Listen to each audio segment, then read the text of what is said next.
Hi, this is Luke. Welcome to another video about how to remove sounds from Instagram posts. First, we open Instagram app. We press the plus icon in the middle. I add anything, it's just for demonstration, and I will also add some music. I press next,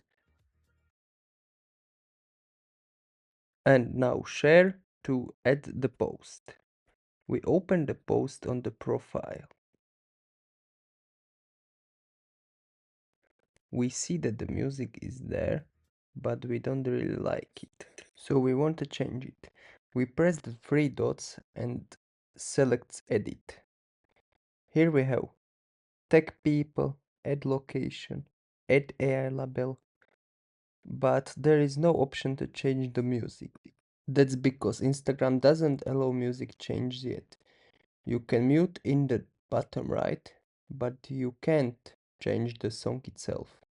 Maybe they will add it future in a future update.